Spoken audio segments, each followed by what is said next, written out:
Do you know what's new for nurses? What about dementia and caregiving? Are you looking to grow as a leader? And what are the current healthcare leaders doing for you? Welcome to the Angie Graham Podcast. If you've ever had a great idea and gotten ignored, or watched someone else less qualified get promoted, or struggled to speak up with confidence in important moments, today's conversation is for you. My guest is Katrina Cravy, an Emmy Award-winning former television journalist who spent more than 20 years interviewing leaders and people every day. Today, she helps professionals like you become more confident communicators. Today, we're talking about executive presence, visibility, confidence, storytelling, and why communication skills may be more valuable than ever in a world increasingly influenced by AI. Katrina Cravy, welcome to the show. Hey, Angie, I'm so excited to be here. Thank you for having me on. This is going to be fun. A lot of fun. So you spent more than 20 years in television. What did being a journalist teach you about communication that most leaders never learn? Well, first of all, thank you for just saying 20 years. We can just go at more than and not go further than that. I think that after interviewing thousands of people over my career across the country, I put that microphone in their faces and leaders did not know how to tell their story well. You think about it for all of us. If you're going for a job interview and someone says, tell me about yourself. That's what we did as journalists, tell me about yourself, tell me about your podcast, tell me about your book. And they had never practiced, okay, where am I going to start in this story? And really, who's the audience and how am I going to deliver a message that has impact? So I think as far as leaders, knowing that little bit of elevator pitch, we talk about it, but people don't really nail that down. Well, I find that to be true because it's easy to talk about the business, but it's really hard to talk about ourselves. You're right. And you can hear that in interviews with people. They have no problem talking about the business and what they're doing. And then they're like, how did you get your start? And they're like, whoa, I just haven't thought about telling my personal story yet. And I especially, this as a leader, when you're trying to hire people and retention, they need to know the story of the leader as well, because who am I working for? Right? Am I aligned with their mission? And I think it's a very important piece. For women especially, what can get in the way of them being seen, heard, or being taken serious as a leader? Unfortunately, the science shows our voice, especially on Zoom calls, anything like that our higher range pitch doesn't translate as well as a man. And that lower range, it's even been tied to salary, which is scary to me. But it's true. So I just want people to know, working on your vocals is important. But then second is your word choice. If you're walking into a meeting and you say, I believe, you're using what I call weak words, that's going to hurt your career. It's very important for you to not put out an idea going, this may be a dumb idea, but, and then throwing it out. And I think that hurts women more than it hurts men. I think that we've been taught to couch our idea just a little bit, go in a little softer, go in a little lighter. And there's nothing wrong with having confidence if you think you have the right idea. Explain a little more about weak words. How do we get out of that bad habit? Because it really is like a habit. You just get used to speaking a specific way. So what exercises can we do that would help us? Because I've learned this as well. You really have to work at, or you catch yourself saying, oh, there's that word and I didn't want to say it, but you can't really go back. But at least the start is recognizing it, right? How do we change that habit? Awareness. And it would be nice if you could go, I'd like to erase that, but that doesn't work like that. So here's some valuable tips. I would say in your emails, check your emails first, because it's just being that aware. Did I write, I think, I believe in response to somebody? Am I using weak words in my written communication and taking those out? For instance, if I said, I think red is the best color. Okay. Well, when I say red is the best color, it just comes across more authoritative. So looking at those weak words, and then it's also your filler words, your likes, your ums, your kindas, your you knows. I think any of us who have children are used to hearing them like, well, like, and it gets to the point where you're like, okay, you are Some now. of that is a Wisconsin thing, you know. Right. Or not, or no, or no. Right. That's what we throw on the back end of the words is or no. And I'm originally from California. And when my dad came out here, he said, why do they say, do you want to go to the grocery store or no? It's just, do you want to go to the grocery store? And I said, it's just part of the Wisconsin thing, Dad. This is just what happens. So you're right. There is that. There's a couple other words that I've heard that are very Wisconsin, which is I'll borrow you instead of loan you. I had a girlfriend who almost broke up with a guy. She's like, I couldn't take it. He was saying, I'll borrow you. And I said, no, it's a Wisconsin thing. It's not that he doesn't know better. It's just what he's heard his whole life. Or I seen someone do this instead of I saw someone, right? And it's regional. So there are a lot of words regionally across the country that you have to give people a little bit of grace, but you also have to train them like, okay, you need to watch out for these. Now, when it comes to the filler words, and you said, like, what are some tactical advice that you can use? I say that while you're in your car, start describing everything that you're seeing on the freeway. If you're driving on a street, whatever, right? Like I'm passing a red car. It has 4 people inside of it. You're training your brain that I'm going to take out the filler words. I don't have to say like. I'm going to go slower and I'm going to just start describing things. And then that way you're practicing to get those words out of your vocabulary. I've been called into the office when I was doing an interview with someone one time. I said, this is kind of an interactive website. My boss called me in. We played back the tape. And she's like, why did you say kinda? It is an interactive website. I'm like, you're right. I will take that out. So we all do it. We just have to be aware of it. And because of working together, it's like we've gone back and looked at tape. Yeah. You got to look at tape. Record yourself and then listen to yourself. That is really eye-opening for sure.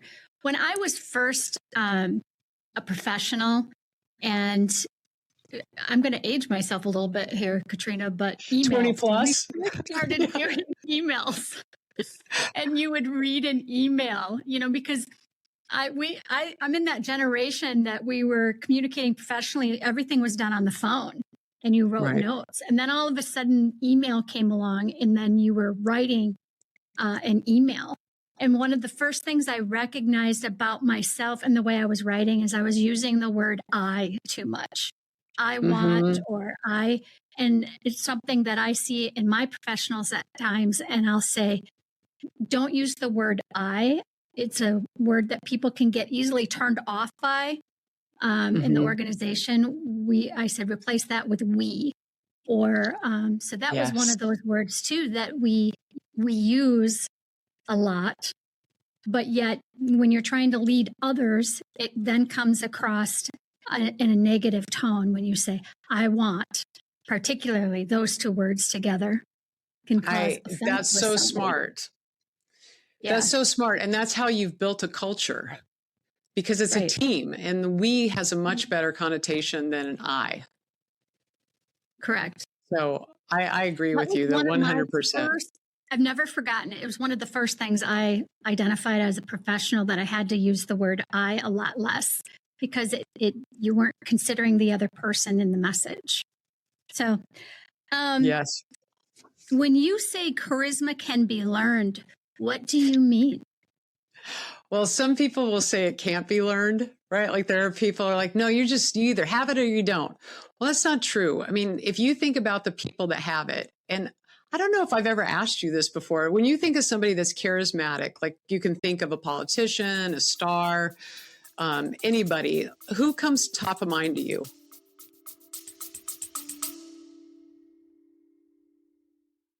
We're Talking About It is brought to you by Our House Senior Living. Visit us at ourhouseseniorliving.com. Ooh, someone who's charismatic, top of mind. Like I would say, but celebrities, some of the famous movie stars, Hulk Hogan. I just watched his documentary. He was charismatic. Yeah, and he was a character.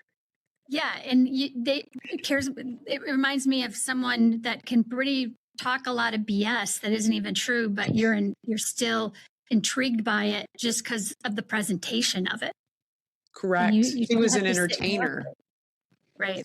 He was an entertainer. And you bring up a good point, because one thing that I work with leaders just like you, that you almost have to take on a persona sometimes to step up, because it takes extra energy to be a great communicator. And so if you can think like, who's counting on me to speak for them? Like, you'll get on a panel discussion and you'll talk for our house because you're speaking for all of your employees.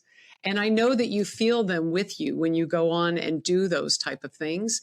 And I think that the Hulk Hogan reference is like, he was making sure that he was speaking for his fans. Right? He's getting out there. When I think charisma is preachers or the members of the clergy. So if you go, or you even when you go to a business conference and someone who's presenting, you're hoping when you're sitting in the chair before they ever start that they're going to have charisma, because that means you're going to be engaged for the presentation with what they're saying.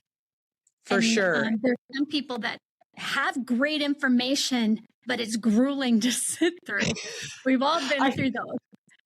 I think that I started my career, like I got out of television because I was emceeing something, and the keynote speaker, I felt like, kept us hostage. I'm like, we are held hostage here for an hour and a half. I never want that to happen again. I want to teach some of these skills so that I can help people, make people feel like, okay, I don't want to look at my phone or my watch. I want to watch them. I'm enjoying the story. I'm having fun with it. One thing, when you were talking about like the beginning and the training of all this, I had the greatest opportunity to intern for Ronald Reagan when I was in college. And that's amazing. Right. Yeah, it was awesome. One of the greatest presidents. Right. And books have been written, whether I am not concerned about the politics of it all, but books have been written about him being the greatest communicator. And if you think about it, actor, like some of the training that he had as an actor was terrific with him with crowds. He understood an audience. He knew he was watching every time, like, okay, did they laugh at that joke? Did they have a feeling like, how do I build this? And he had one of the best speech writers. Peggy Noonan is an amazing speechwriter. So I, at a young age, got to watch all of that. And that was fascinating to me. And there's so much science around this. So when people say, oh, you either have it or you don't, no, charisma is a learned skill, and it's something that I teach every day. Some of my favorite, and you're probably going to laugh by this expression, but have you ever listened to someone that was kind of awkwardly charismatic? Do you know what I mean by that? Like their personality is a bit quirky, but yet the presentation is brilliant. And those are some of my favorite individuals to watch. And you can tell that they've really worked on their charisma, that it didn't come naturally. They're probably an introvert, but they've really worked on it. And so there's this quirkiness about the presentation that for me, I find very engaging. And the reason you like them, the science around that is the reason that you like them is they're authentic. You know who they are. They're not trying to be anybody else. And so when I teach, it's all that charisma switch. It's like this 5-step program on the framework of that. And the first piece is power source. You have to know who you are. We can all spot a phony, and the people that you're talking about aren't phony. They're truly themselves. And so they stand out because we instantly like them and trust them because they like themselves. So it's very important for you to like yourself when you're getting up in front of any. Yeah, in front of I like anybody. that. It's just important. It's an important piece. I like that a lot. But so why do so many smart and capable people still struggle to speak up or fully own the room? That's a great question. And I'm going to say it's very individual. So for anyone listening, watching this podcast, I'm sure you're thinking, okay, I might not be able to own the room. I might be fearful of putting out my idea. And maybe there's something in your past. Maybe you got some feedback somewhere. Maybe somebody told you that you shouldn't speak up. Maybe that was something in your family. And I hope that you would get over that. I tell my clients all the time, if you don't share your ideas, you're stealing. And then people are like, well, I wouldn't want to ever steal. Well, think of how many great ideas might be laying on the floor of meeting rooms that no one ever picked up and said out loud because they were afraid. They were afraid of somebody making them feel less than. And that's where it comes into like that power source. Like, how can you feel your complete power in those moments? So I think that the biggest thing is don't steal from the others around you. And as managers, if you're a leader right now watching and you're thinking, well, there are some people that haven't been speaking up in meetings, did you give them the opportunity? There are people that are extremely charismatic, really great with, passion and zest for life, and they get really wild up, and then they're just consuming all the energy in that meeting. And that poor person who's a little bit more introverted is like, well, I'm not even going to get into this. And did you send out the agenda the day before? Did you ask for maybe written comments so that maybe they're not the best public speaker, but they might have great ideas for your organization? Did you give them an outlet to share ideas that wasn't just verbal and in person? So you have to think about that. I have a real life story about this. And that is I do monthly meetings with my team. And during these meetings, that's when we have strategy sessions and we figure out what we're doing next or what incentives that we're putting out. And I've had the experience where after the meeting, maybe a week later, someone's in my office and we're in a one-on-one conversation. And they say, I was thinking in the meeting that I was going to say blah, blah, blah, blah, blah.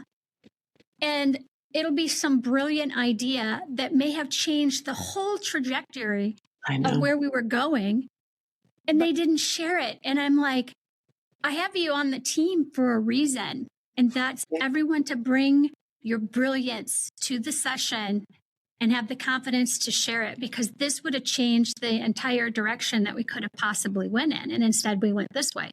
I mean, it all works out. You figure it out in the end. But I've had that experience. And from a leader standpoint, it's so frustrating because, it's like they kept this golden nugget secret, but we all needed the golden nugget. Like, that's why you're in the room. And so everybody can have. We're Talking About It is brought to you by Our House Senior Living. Visit us at ourhouseseniorliving.com. Have their golden nugget to share. So, yeah, you're paying them for it. They were stealing from you, right? Like, yeah. But what's really good is that you gave them. Katrina says you're stealing. No, but I think what is important for you is that you had the one-on-one meeting after the bigger meeting. So I commend you for that because you gave them the opportunity to share.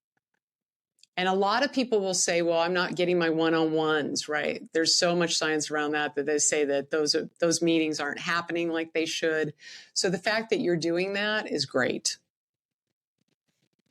Yes, but I will say about one-on-ones is that it's also the responsibility of the employee to initiate as well as the boss to initiate the one-on-ones. Sometimes the boss may not realize they really need a one-on-one. And that's where the employee has to be able to say, I've got some ideas I want to discuss with you. Can we schedule a meeting? And that's a two-way relationship for both the leader and the boss and the other employee to know. So we don't always know as bosses what you need. So that communication has to be communicated. Yep. So if you don't have a scheduled, reoccurring one-on-one, ask for it. Step up and ask. Yeah. Because the boss may not always know that you need that coaching. But, everyone And is it's not a different. sign of weakness to ask for No, help. absolutely not. It's Everyone actually a sign of is strength. different. What's the biggest mistake people make when they're trying to sound confident? One thing that I've heard with so many of the interviews that I've done, they use a lot of acronyms from their industry. And if you're talking to an industry audience, great. But if you're talking to the media or you're going out to a community meeting and you're talking about what you do, take out the acronyms, tell them exactly what you're talking about.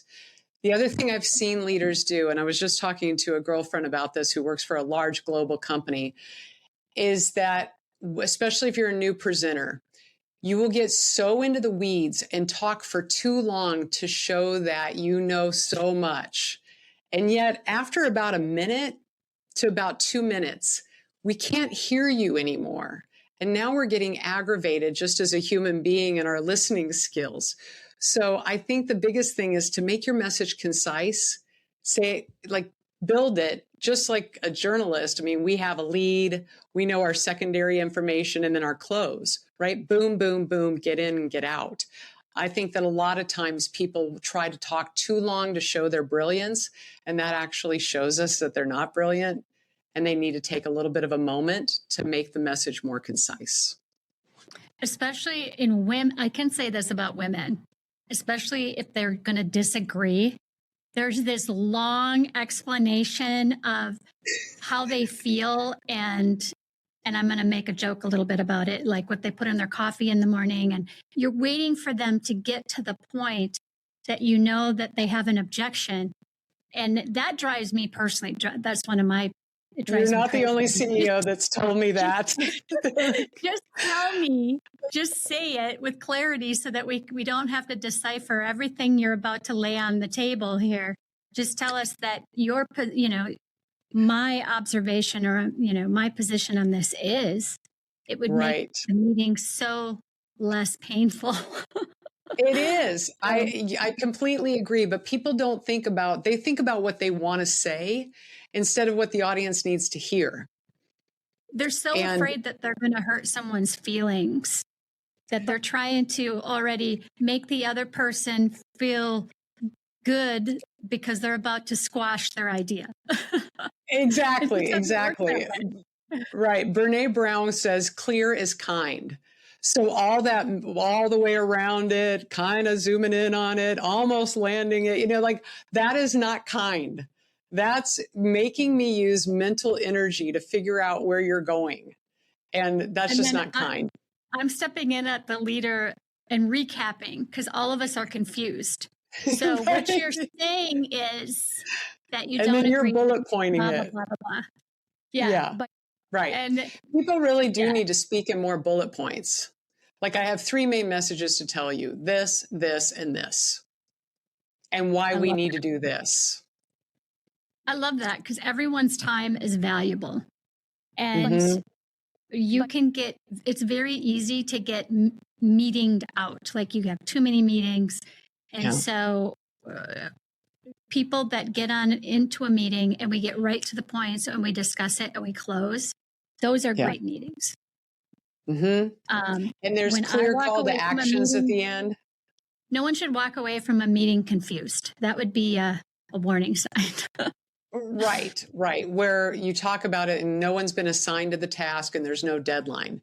If I walk out of one of those meetings, that's like, didn't you say I'm a little bit of a taskmaster? Like, that drives me crazy. We need to, because I think as a journalist, we had deadlines, like 5 o'clock news happens every day. And it has to be done by that time. So I'm just and I think that most people would feel clarity if they walked out of a meeting with a clear assignment. And that's really where the confidence is lacking. They're not confident enough just to say, just to get right to what needs to be said with kindness. It doesn't have to be said any other way. I loved how you put that. What is the biggest misconception that people have about executive presence? Executive presence, that many different definitions. I think some people think executive presence, you're going to go buy a new suit. Like, I'm going to buy a new suit and I'm going to walk in there with the best high heels. And it's going to be like, I'm going to walk in with that presence of an executive. Really, Yeah, and I'm not going to say anything. They're just going to know. It doesn't work. Yeah, right. They're going to know. They can see that I'm great. So executive presence doesn't happen overnight. And I do think that people listening need to understand, if you're wanting to go up the leadership rung, it has to take time, and you build your confidence by success. So I would say that executive presence is really when you have the confidence from years of experience and the people around you have confidence in you too. So it's not walking in and owning the room. It's walking in and earning the room because you have value and you know that what you're going to share is for the group, right? It's not for you, it's for the group. So really that's where it comes into, is you're not owning the room, you're earning it. And you're going to have influence with people because they go, okay, I believe in what she's saying. I believe in what he's saying. He has good motives. But the nice suit does come in handy depending on the setting that you're in. It does, right? First impressions. Yes, thank you for that. I love that. First impressions do matter. Harvard did some research where they had students look at video clips of professors, and they were soundless. There was no volume, and they were just simply looking at their facial expressions, what they were wearing, their body language. And in 2, 5, and 10-second clips, they rated them on whether or not they liked and trusted them. And then at the end of the semester, the students who had actually been with those professors for that long did the same survey. And it highly correlated with the kids that only got to see them with, these video clips with no sound.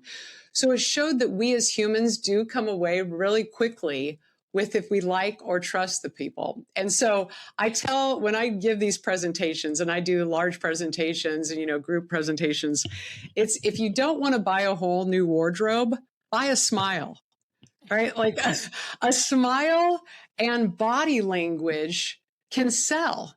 And that's when you show your confidence. And as silly as I think a smile might be, you walk around and you watch people at conferences and the lack of smiling.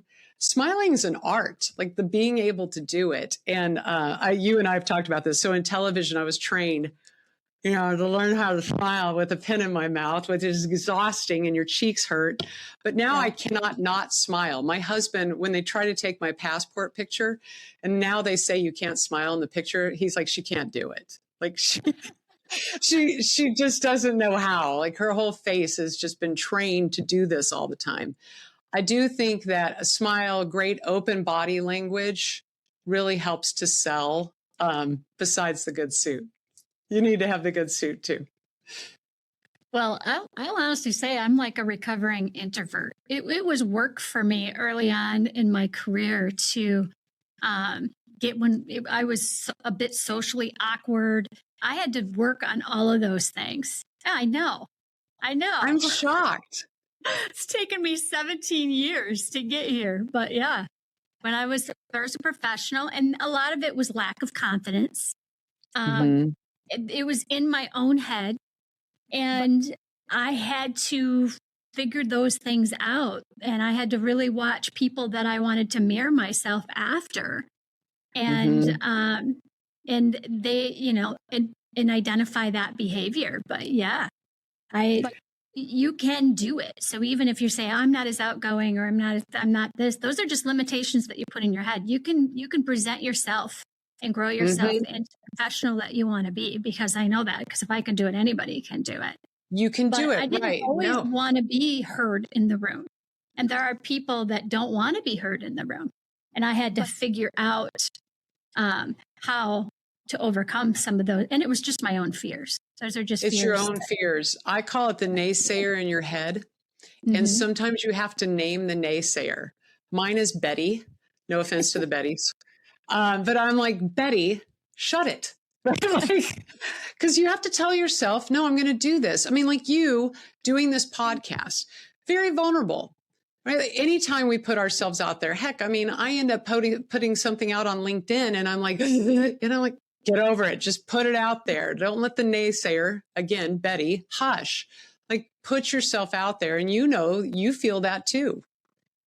Oh yeah. How often do you post? Then you go back and check and see who said what and what. I don't do that anymore. I'm beyond that at this point. Like, I just put it out there and let it run. Respond to anything I can respond to, but I stopped overthinking it because that's enough to drive you crazy. Exactly. And again, if you don't do it. One of the most valuable lessons I learned is there's going to be people that like you and there's going to be people that dislike you. And they don't have to have a reason to dislike you. They may just dislike you because they, don't like the clothes you have on that day. The simplest things. Not everyone is going to like us.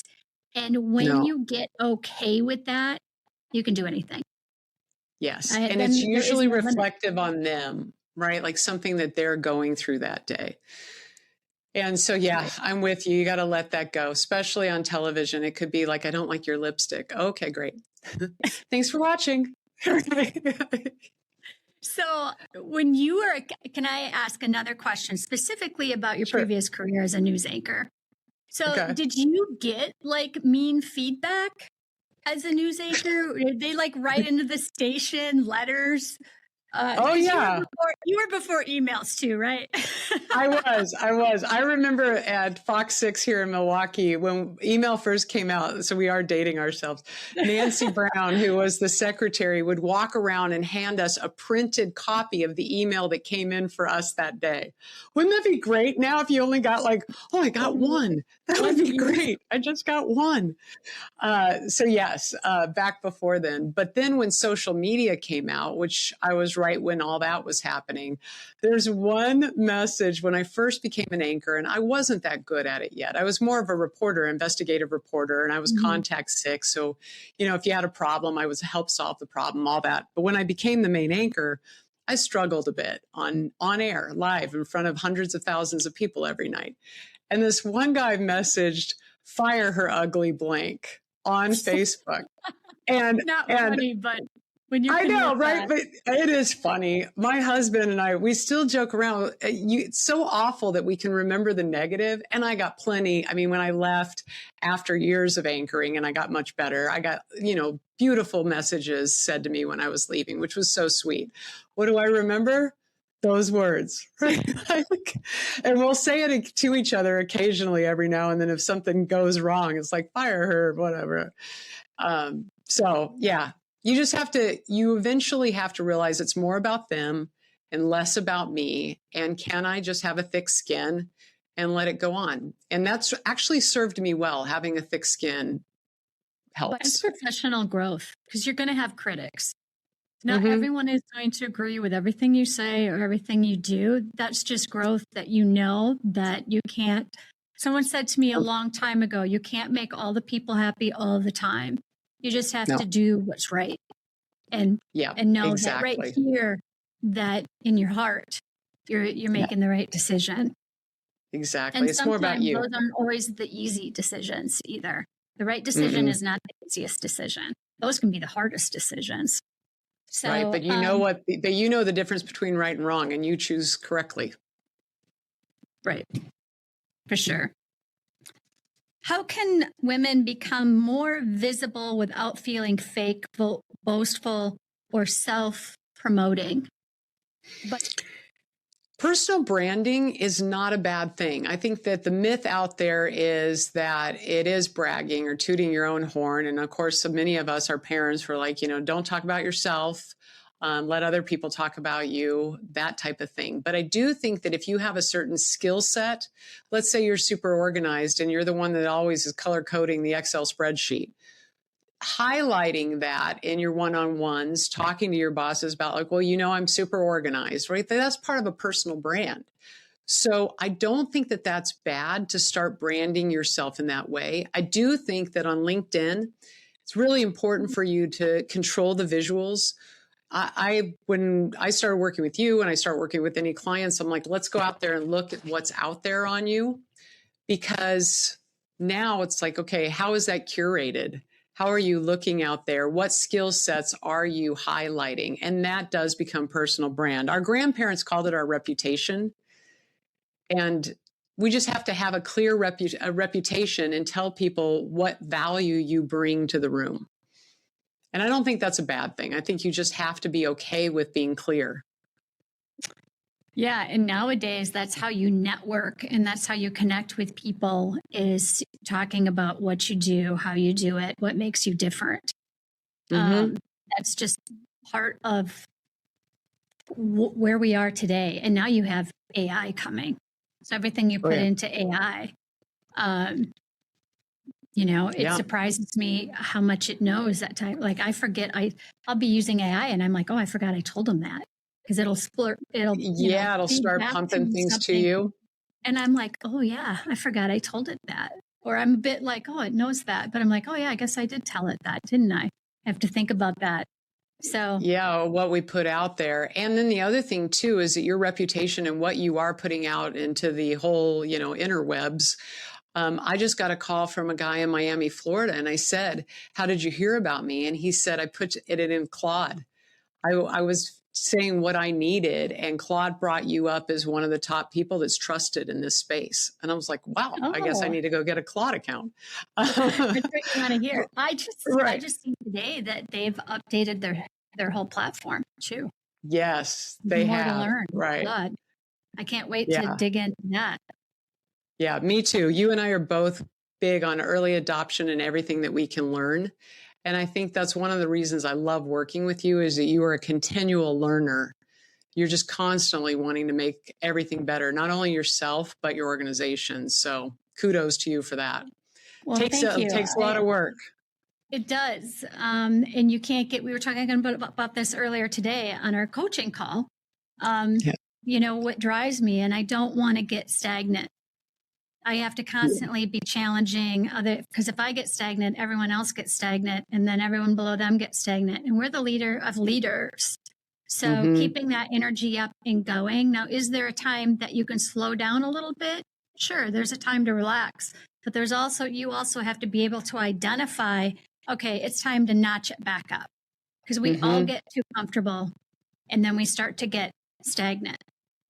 So it's always something that I'm consciously thinking about, is growth, especially now that AI is here and things are going to start happening so rapidly. I mean, I'm feeling like any leader that's out there, like, you got to stay on top, and it's changing all the time. Like I said, I just seen on the news this morning, they released an update to the platform. And my first thought was, oh, I got to put that on I have to learn that list. Like, I need to know what's going on with that. Yep. Sure. I get a newsletter every day to my inbox. It's the Rundown AI. So that's where I learned about it, because it gives every bit of news of what's happening with it. I think it's almost impossible to know every little thing, but at least having that one sheet to read daily to go, okay, these were the possible changes and how can I use it in my workflow? It's an important piece. And now too, with AI, I'm very big on Audible and listening to books. I mean, when I work with leaders, I have to know what the cutting edge ideas are to blend them into their speeches and any of that. So like, a lot of my friends are like, how are you listening to all this stuff? Well, when I'm driving, what does Zig Ziglar call it? It was, windshield university. So I'm listening to as many books as possible. But now too, with AI, you can take a picture of the cover of the book and ask for, hey, I want to know the main themes of this, the main takeaways, and then give me the best reviews of it and the negative reviews of it. So then that way I understand, is this something that we need to use somewhere or not? So yeah, and I do that now to determine if it's a book I really want to read through, or is the summary good enough for me, or am I intrigued by the summary enough that I want to go read it? And if it doesn't catch me, I'm like, okay, well, that just saved me reading that book. And then I ask it for recommendations of something similar that may be better. And now it can even tell you that. So it's amazing what you can do with AI. I just discovered that my husband and I are looking for a snowbird place in Florida, and you can tell AI, ChatGPT, the address, and it'll give you the summary of property. Of everything about it. Yeah. Yeah. And then it just told me too that if I enter all the ones that we like in there, it'll give me a bullet point report on which would be the top picks that it thinks for us. Yep. So it just blows my mind. Like sometimes it just blows my mind what you can do. And I think if you're one thing that everyone needs to think about is in your workflow now, and it can be scary. I know there's some people are like, oh, it's going to take my job and whatever. I would hope that it would enhance your productivity and that you need to be talking to your manager about how you're using it to enhance. And hopefully they've given you some of the tools. I know that you've given your team some of the tools to use. And then for them to report back in their one-on-ones of how I'm using it, how I'm even getting more productive for the companies. That's just an important piece. And then sharing that knowledge with the group. Absolutely. It's only just begun. By next year, we'll be talking about how it's being used. Next year, I'll have an avatar made of me that you can't even tell if I'm on this call or not. Yeah, we'll have AI doing this interview. It won't even really be right, us. Exactly. You and I will be sitting at your house in Florida, and you'll still be running the show. All right. How can storytelling help both men and women become more persuasive and trusted as leaders? I think we've showed it on this podcast today, right? Like the people, what they're probably going to remember is the little bits of stories that we've told on things that we do. I don't know, like all the little pieces. As storytellers for leaders, I think that so often they go and they do a PowerPoint presentation. It's got all this data, graphs. They're like just wanting to download all this information because they're thick in the weeds. But they never say, and on this graph, there is this point here. And inside this group of people of our customers is Linda. And Linda, and then going into the story of Linda and how it changed her life, like making it personal with storytelling, because we know that as humans, we are wired to remember stories. Right? It's biblical. I mean, think about how many parables Jesus said, right? Like it's all of those key pieces is you've got to be able to tell good stories so that people remember the information. Absolutely. And storytelling is part of charisma. Right. That's my number 4, right on the 5 framework. I should probably go through them all. It's the power source, knowing who you are. Amp the audience. You got to know who your audience is. Circuit breakers, your Betty. That's kind of messing up your fear factor. And how are we going to get over that? Story spark, how you tell a good story. And I've got a formula for working through all that. And then your maximum voltage. How are you your best in every situation? And that takes practice. You know that. I mean, that's what we are doing here today is like, okay, let's do this and show people that they can become more charismatic. It just takes time and it takes their investment on wanting to do it. Well, Katrina, this is all really good stuff. And we could probably turn this into, a 2-hour special and keep on going. And we can talk about all kinds of points. There's honestly so much to learn and so much to talk about. But unfortunately, we're out of time today. So what a great conversation. If today's episode reminded you that your voice matters, your story matters, please share this episode with someone who could benefit from it. The best ideas don't spread because they're good. They spread because someone shares them and we tell those stories. To learn more about Katrina Cravy, visit katrinacravy.com and connect with Katrina on LinkedIn. You will not be sorry you did. Thank you for spending part of your day with us. We'd love to have you as part of our community. So be sure to follow, subscribe. Here's to your career and our healthcare heroes. We will see you next time. For more of the Angie Graham podcast, check out our YouTube channel or our website, theangiegrahampodcast.buzzsprout.com.